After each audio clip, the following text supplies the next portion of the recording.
welcome to our podcast, Voices for Inclusion. What are some facilitators that can help individuals with disabilities participate in public policy? I am the director of policy and civil rights for the Arc of Ohio. So I it is basically my number one duty to educate, to guide, to be there to make sure that people with disabilities and their family members um, are accessing their leaders. There are other really good organizations here in Ohio that do the same type of work. Disability Rights Ohio does a good job of making sure they're always covering public policy up at the State House and giving us action alerts on social media and in our email to make sure we know what's going on and kind of giving us step-by-step information on here's what you can do. Give you like sample email, call your representative, and this is exactly what you say. And those are really helpful because all of us are busy. When they drop these bills, they're trying to get something done really fast before people actually know what's in there. So it is very inaccessible for anyone with a job, with kids, and then to add disability on top of it, and then to have this bill drop and we need your testimony within hours. I mean, that's just not the way democracy should work. So I think we also need to talk about making our state house more hybrid in their lawmaking, more accessible on Zoom like this.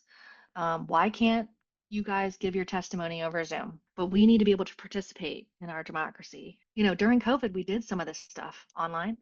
Accessibility is really important. And of course, we want you there in person, but if you can't be there in person, you should still get to testify. You should still get to tell your story. I also have folks that I sometimes ask to do media stories, like tell their story to their local news or to the Ohio Dispatch, which does all of the political news around the state house. Um, I always ask folks like you guys to um, do an op-ed, an opinion editorial in your local newspaper to talk about your experience, to make your ask. What is your ask? Making the State House more accessible through Zoom hearings. You know, that's an ask. We got to put our ask to our legislator. Then we got to put it out in the media. You know, then so we write op-eds. We ask reporters to cover the story. Then we got to organize and bring folks together saying, hey, we're going to push for a bill and we need everybody on board with this. And then we organize by writing those action alerts and saying, hey, we want hearings on Zoom so that we can testify on Zoom. And we can write a bill and we can get some sponsors. So whoever your legislator is, you would email them and say, hey, will you sponsor a bill that I want? Because, there are paid representatives. We voted them in, and they wouldn't have their job without us. What are some things that surprised you while working with disabled individuals? Good question. My entrance into the disability community was through my kids. So I had my kids and I'm raising my kids and I'm trying to get involved.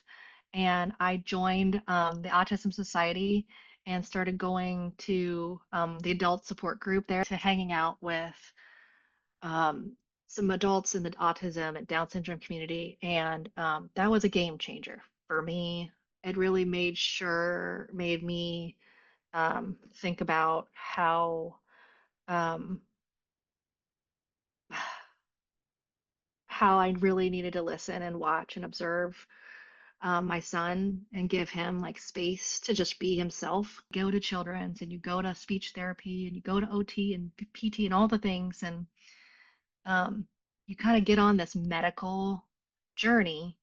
Um, and then when you talk to someone, an adult with autism and who's been living with their disability for a long time and has a lot of wisdom around it, you start to understand you don't need to fix all these things. This is who my son is and who I want him to be. I'm so glad he is who he is. I do an advocacy group um, that meets once a month, and I do a young adult hangout group that um, happens once a month. And both of those days are like my favorite days. Like I feel like I can be myself, um, and we can all just be together and and so I kind of feel guilty that I'm there to teach them, and then I come away learning the most. So heartwarming to hear that you learned from adults with disabilities, as it makes me want to be a better advocate. Yeah, I think you're already doing a good job, Rithik. I think this podcast is really going to be helpful for a lot of people. Um, and just you being you and going to school and being in your community, it just makes my life better to know people with different experiences, no matter what those experiences are. I was touched by your comment. It is a journey for each family member. What are some barriers faced by disabled self-advocates when dealing with institutions and the government? Yeah, I do think we talked about this a little bit. We need to make um, democracy work for everybody. So we need to make sure that everybody has access and can tell their stories the way they tell their stories. Not everybody wants to or can stand at a podium and um, talk to a group of people at a certain time on a certain date with 2 hours notice. Um, it's just not accessible. That's not how it should be done. I listen to Asan and other groups that are run by people with disabilities for people with disabilities. And I also really want to make sure that as professionals in the space, that we're always um, trying to hand off the microphone to people with lived experience as much as we can. It's a meaningful experience to talk about your lived experience and how the law affects your life. And we need more of that. Always, always more in every space. Going to your local school board, going to your local, um, hearings. Better to give people what they ask for rather than what you think they need. They're not thinking about people with autism. They're not thinking about people with Down syndrome unless they have a connection. We should try to elect as many people as possible who understand disability at a real level, either have a disability or cares for a person with disability or is a sibling. Um, it's important. It makes a huge, huge difference. Yes. Representation matters. Representation is everything, I think. We have to know and we have to hear from people with different perspectives. Oftentimes, um, ableism is runs deep, especially with people who have never thought past their own little world. I was a lawyer. I worked at a big firm.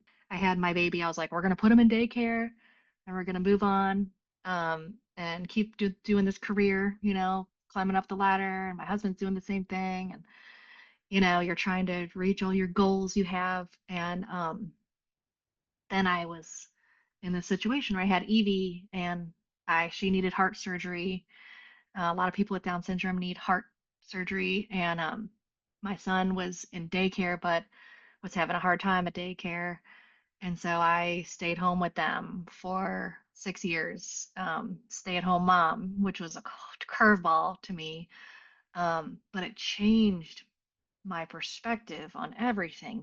When you talk about family caregiving, when I stayed home with my kids and the work that I did as a mom, as a caregiver, there's nothing that was more engaging, more like took all of my energy, my senses, my heart and soul, and like I don't know, man. It's like you have to do it.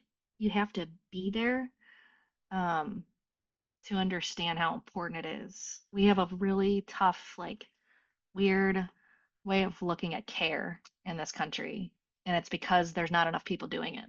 Once you care for someone, you understand it and you want to invest in care. Once you're a caregiver, you're like, oh yeah, we need to invest in Medicaid instead of decreasing Medicaid.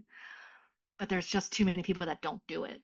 And they think it's for someone else until they need care, because we're all going to need care. Thank you for your wise words. I can't control my emotions hearing your story. Mm-hmm. What are some essential things needed to create programs of inclusion for disabled individuals? Good question. I think the essential thing is the people. Um, whatever program you're going to start, whatever um, place you want to make more inclusive, you need people um, who have some experience, who have lived experience, who um, are also motivated to make some changes. I worked with a couple of different summer camps over a few years, along with Cincinnati Children's and the LEND program, to make some training modules, to make some changes to policies. It's not accessible to a lot of our families and a lot of our kids.